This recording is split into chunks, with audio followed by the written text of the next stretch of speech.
I'm 15 years old, and she approaches me. No, I'm not even 15 yet. I'm 10 or 11 years old, and she approaches me with a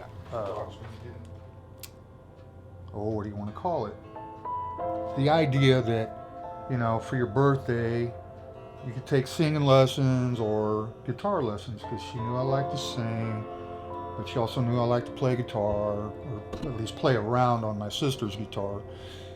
And so I opted for the guitar lessons instead of singing. And so we did that. I took my lessons for up until, I don't know, I turned 15, I remember.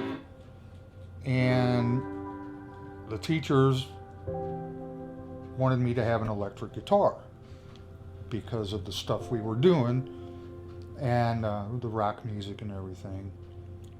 And so we found an old guy selling a guitar, and she made me raise my right hand and take an oath that I would never do drugs.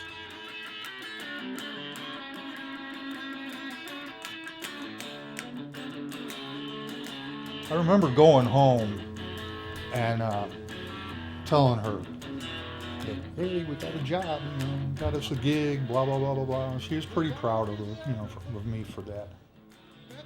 As a band, we got tired of playing in the basement and just playing parties, so we decided we're going to spread our wings and try to play some local bars and stuff. And so we auditioned at a place over off St. Charles Rock Road called the Rainbow Inn, which is no longer there anymore now. That's 30 some odd years ago.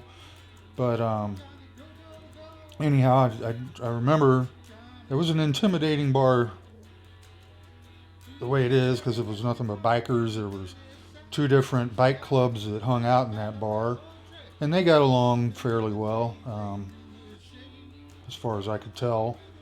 And so we wanted to go in there and see if we could play, and like the rest of the bands that were in there. And I remember the night we auditioned, we were sitting at a table and having our drinks and whatnot, listening to the band and waiting for our turn to audition.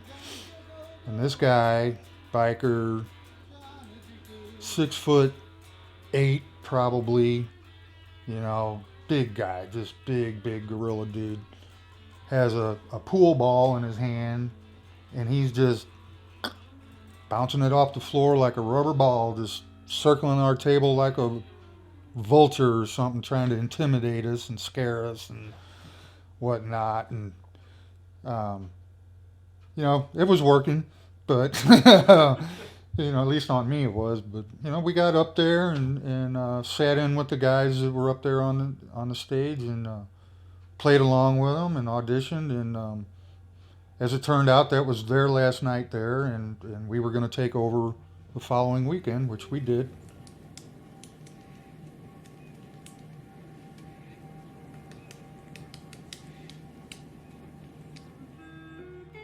Music for me, as a teenager in my 20s, that was kind of what opened up my social life, because I was very to myself, didn't have a big circle of friends, wasn't a very social guy at all, quiet. But music, people knew that I was a musician, and they would gravitate towards that. So I didn't have to open up my mouth much. I just had to play, which was relatively easy. I mean, I wasn't the best guy out there, but I knew enough to entertain people and get their attention. And I found out, as we playing music in bands then, and with the drugs and the attention I was getting then, just really, it wasn't fulfilling. It really wasn't. you feel good at the time you're having your little party, and the next day you feel horrible. Um, Sometimes you don't even know what you did the night before or how you got home. I mean, it's just, and so I mean, I was kind of the first one that brought the idea to the band to break up because I just wasn't enjoying it anymore. We weren't going anywhere. We weren't really getting too serious about it. We were still a party band playing in our basement, and so kind of got out. We kind of let the thing just kind of dissipate, and music kind of went away for a long time. And so some years go by, and I'm out of my 20s, and I get into my golly, I'm not even 30 yet, and I met my wife, and we're met her in a bar too, but such was the way life was back in those days, and um, together we found out that that kind of lifestyle just wasn't cutting it, and it wasn't working for our marriage. It wasn't working for the kids. Without getting into all the details, it just wasn't working, and we separated for a while. And she came to Christ first, and I saw what she had, sparkle. There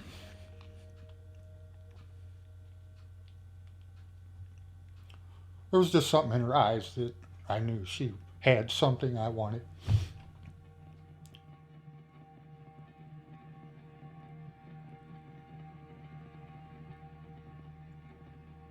Um, I had never heard of contemporary Christian music before.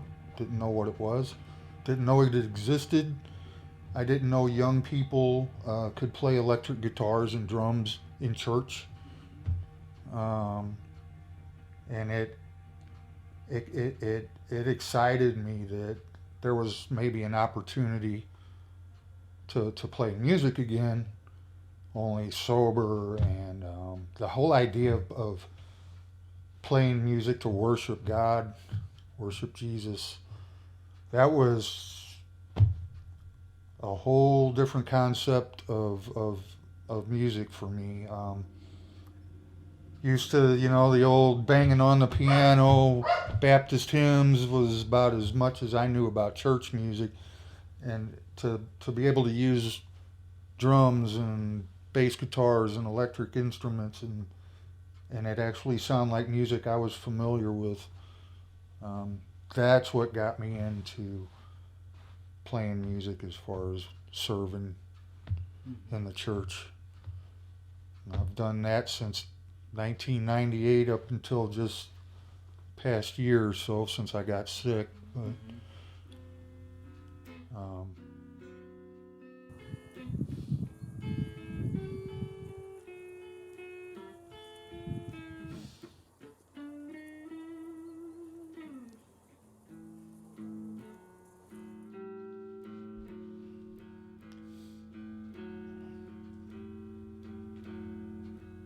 if anything, there were times during worship,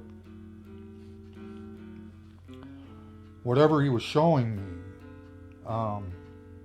it would just drop me to my knees right there on the platform with my guitar in hand, stop playing, and I just drop to my knees and just worship that way. Forget the music, forget the guitar, because I know an old pastor friend of mine that said, "So you think you can worship?" And he didn't say it to me, but he would say it to the musicians. "If you think you can worship, let me see you worship without your instrument."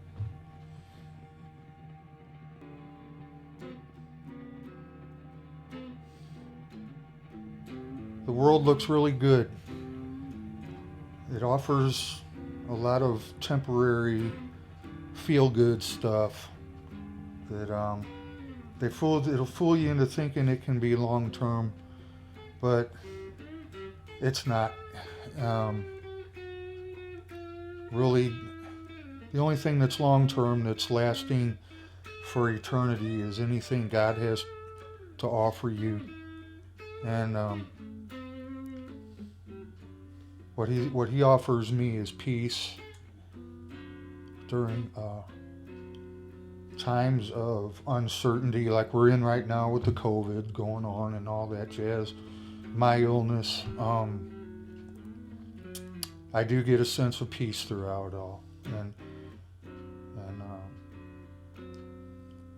so that would be my advice: is forget what the world has to offer, all this shiny, glittery stuff and sensual looking stuff, um, and find out where what your purpose truly is. And the only way you're going to do that is get in a relationship with Jesus.